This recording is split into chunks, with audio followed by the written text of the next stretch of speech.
What's up, Sushi Squad? We back in some more Trove. Yet another class tutorial. I told you I'll get these out just in time before we end up rolling into the new year.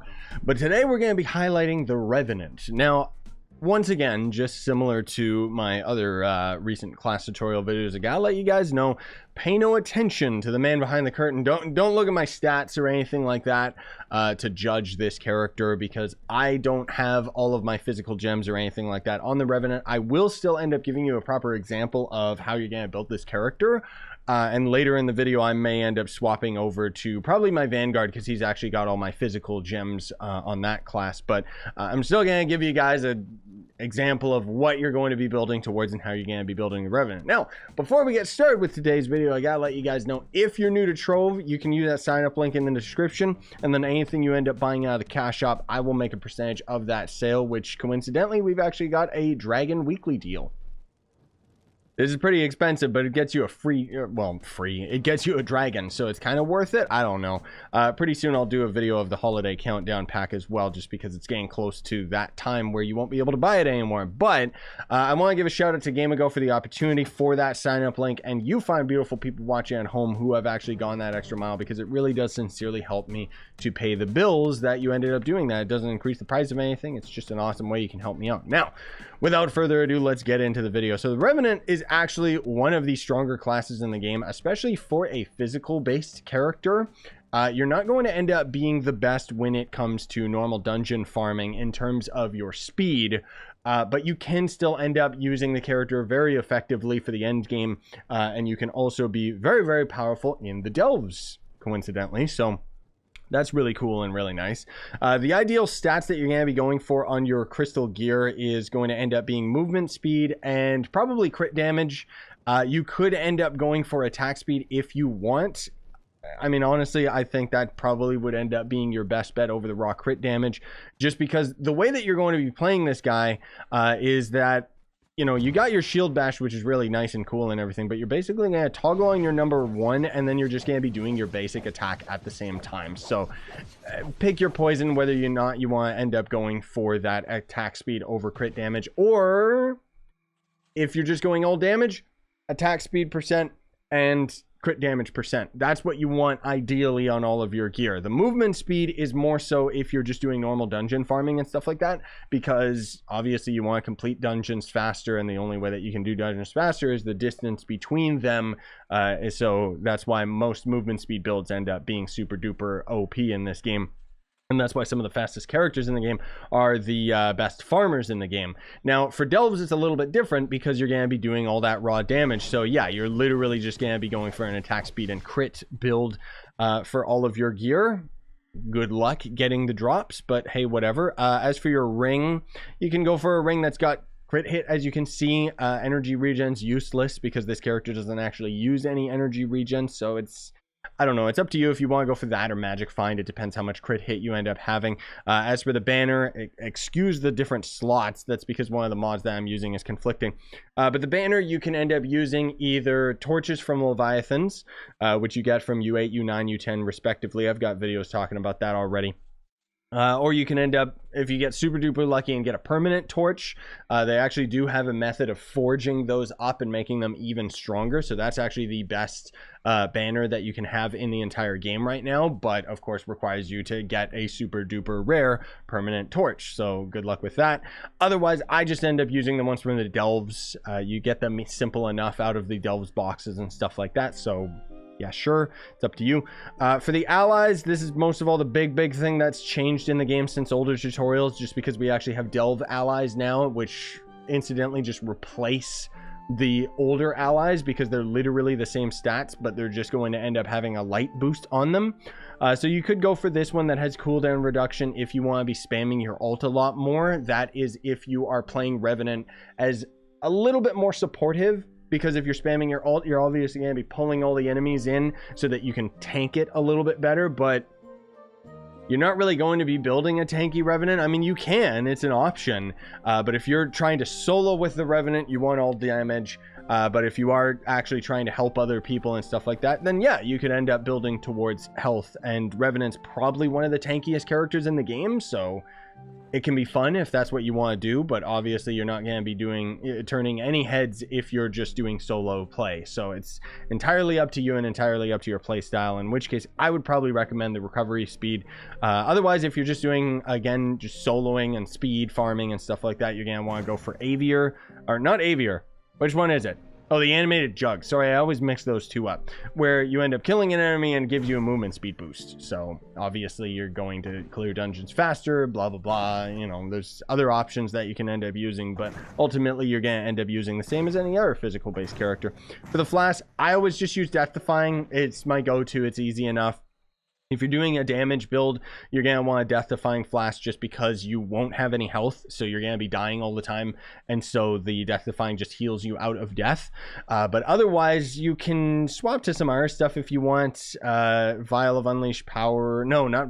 Sorry. Conjurer's Crucible Vial is really good for just normal farming because you can end up recovering a flask every time you end up triggering Magic Find. And if you're at the end game, you're triggering Magic Find literally like every dungeon, so that can end up being really good to just rejuvenate flask. But for me, your best bet is always just going to be Death Defying because it essentially increases your health cap, because instead of dying you just heal out, so it ultimately makes you more tanky at the same time. I don't know, it's just kind of how Trove is. Unfortunately, Death Defying is just the most OP one. Again, if you're going for a damage build, which I'm assuming that you are, rather than a tanky build, you're going to be going for Martial Emblem always, just because it's that raw damage. And then I always like using Unyielding just because you know, it gives you invulnerability frames after you consume a potion, so otherwise an enemy can just keep belting you with damage and you won't, like, your flasks are just gonna drain. So Unyielding can kind of alleviate that a little bit. But if you are just going for the full raw damage, or maybe even just going tanky, you could do a combination of Unyielding / Chromatic, because then you're using your ult again, you know, to pull enemies in. Trailblazing is another really, really good one that you can use, just because if you're speed farming, it's going to help you out. Otherwise, you can end up using some of the ally ones, because they end up scaling pretty well as far as just raw damage is concerned. But ultimately, the reason I don't like using the allies as much is just because their attack speed is pretty slow.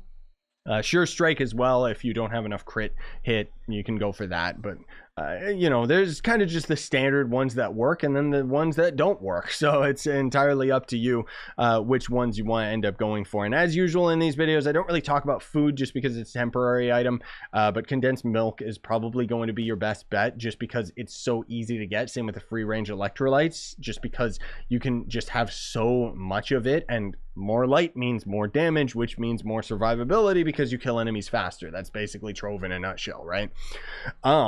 I think that pretty much covers all of the class specific stuff. Now I can end up talking about the class gem ability. I guess there is still the subclass ability, which again, pick your poison. It's entirely up to you. For me, my best bet is always just using a knight subclass ability, because I have a 30k PR knight, which if I could get that to 35k, I would have even more mount movement speed, which to me is, you know, mount movement speed is consistent, especially on classes like this where they're really, really slow. And if you end up having that mount movement speed, it means that you don't have to go for any movement speed on the class itself, because you actually will compensate by just having your mount movement speed really, really high. And then you could actually just build more towards damage. So that'd be nice. If you don't care about doing dungeons super duper fast, or if you're in Delves and you need that extra damage, you can always just use Lunar Lancer, just because it's going to end up giving you attack speed and making you way more buff. So you know, otherwise there's a couple others in here that can end up being good, but honestly speaking, subclass abilities aren't as OP as you would think. Anyways, I'm gonna swap over to my Vanguard now, just so that I can give you guys an example of the gems, because basically the way that Trove works is you're going to end up getting a physical set and a magical set of gems, and then you can literally just swap those between all of your characters, and it doesn't really make that much of a difference outside of costing regeminators to end up doing so. So you can just ignore the fact that I'm on the Vanguard right now, and instead we're just going to talk about the gems themselves. For the cosmic gems, it's easy peasy. Well, it's not easy. It actually takes a while to do this. It's just with cosmic gems, you're getting so much cosmic gem dust that you can usually level up gems right away to end up getting 3 pearls.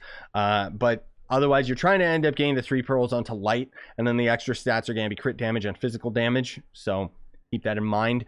All of your cosmic gems are going to do this, including the lesser gems. The ideal is to have all the pearls onto light, and then again, physical damage, crit damage, because you want that extra damage. For the cosmic empowered gem, you can go for Vampirium if you want the extra movement speed. It also gives you a little bit more survivability just because it has life leech, but if you're just going for raw damage, you're going to go for Berserk Battler, because basically when you end up destroying enemies, you're going to end up getting more light generated into your character temporarily. And again, more light means more damage, means more survivability, just because you're killing things faster. You guys know how it is at this point. Now, for your other empowered gems, all 3 of them are going to end up having the same stats, and then 3 of your lesser gems are going to end up having the same stats as well, whereas the last 3 are going to end up being different. So this is where I've referred to in these videos, just a way that you can kind of understand it very easily, is a 6:3 ratio. 1, 2, 3, 4, 5, 6, and by 3, 1, 2, 3 ratio. So 6 of your gems are going to have the same rolls. 3 of your gems are going to end up being slightly different, and you can end up kind of varying it up a little bit. You don't have to absolutely have the same stats that I do, just because it doesn't really make that much of a difference at the end game whether you have them all perfectly rolled this way. But anyways, your empowered gems are all going to end up being as followed: 2 pearls in physical damage, 1 pearl crit damage, and then no pearl in crit hit. That's it. It's as simple as that. As for the empowered gems that you want to look out for, Pyro Disc obviously is going to end up giving you more movement speed, so that's a really, really good one to have. And then since you're playing on Revenant, Spirit Surge, just never mind that. It's just because it just happened to be the right gem for the right slot for me, because I try to have all of my class gem abilities be yellow so that I can end up having you know, any of the other gems can end up swapping out. But you can't be, you know, beggars can't be choosers. If you're at the mid game, that might be a bit more difficult rather than something that you're doing at the end game. But my point is that if you can, Cubic Curtain's a really good one because it gives you a lot of survivability. You know, there's a couple other gems, but honestly, Pyro Disc is the big one because it gives you the movement speed. And then Cubic Curtain, I just personally really like, because it's got a lot of survivability. And I mean, you know, you're just making yourself that much tankier, right? But again, I want to reiterate the fact that if you are building the Revenant towards tanking, none of this stuff matters for the gems, because you're ultimately just going to be using Vampiric or Vampirian for the cosmic gem, just because more survivability because of lifesteal. And then the rest of your stats, you want all your pearls to basically just be into max health. And then the other stats that you have don't really matter too much. It's very easy to build a character towards a tank, but you know, it's a little bit more picky if you're building towards DPS. But anyways, then 3 of your lesser gems are going to end up being the exact same. Let me find an example right here. So 2 pearls physical, 1 pearl crit damage, and then no pearls crit hit. While the other 3 lesser gems are going to end up being 2 pearls crit damage, 1 pearl physical, and no pearls in crit hit. Now, the thing is, ultimately through all of this, you should end up having a little bit over 100% crit hit. So when you do, it means that any extra crit hit that you have on your gems, you can actually sacrifice and swap that stat out for max health, just because it gives you a few extra hits, right? But yeah, I think that pretty much covers everything, hopefully. If there was anything I missed, please let me know in the comments. You guys can always check that out, because it's going to be a while before we end up doing an updated tutorial on these classes. Obviously, 2021 is coming out pretty soon, so that's pretty exciting. But at the same time, Trove hasn't really changed that much since my older tutorials, outside of the fact that we do have the Delves now. And obviously with the Delves and Geosurface, it means that more light is pretty much the end game now, because Delves have basically replaced Shadow Towers. For those of you that don't know, I got other videos that already talk about all that stuff. But anyways, I hope I covered everything and didn't end up missing it. Your ideal stats are going to be somewhere around like, you know, when you have 100k base physical damage, that's going to be pretty good. You can just keep going up from there. Your crit hit, you want to have as close to, if not 100%, just because the way Trove works is if you have 100% crit hit, you are literally doing 100% critical attacks. Like, you will never not do a crit. But as you can see on my Vanguard, it's just shy, but it doesn't really matter that much. And then for your crit damage, anything up from 800%. Of course, this is kind of a ballpark from mid-game to end-game stats, but ultimately your stats are going to end up looking very similar to what I have right now, if you ended up building the Vanguard properly, outside the fact that the Vanguard stats are going to scale a bit differently than the Vanguard. So do I keep saying Vanguard instead of Revenant? I mean the Revenant. That's the character that I'm talking about. I was just on the Vanguard. So if I made a mistake there, pardon me. Either way, thank you for watching. Smash like, sub for more, buy the merch you want to support the channel, and have yourselves a fantastic day. Sign on and stay epic, gamers. Here's looking to 2021.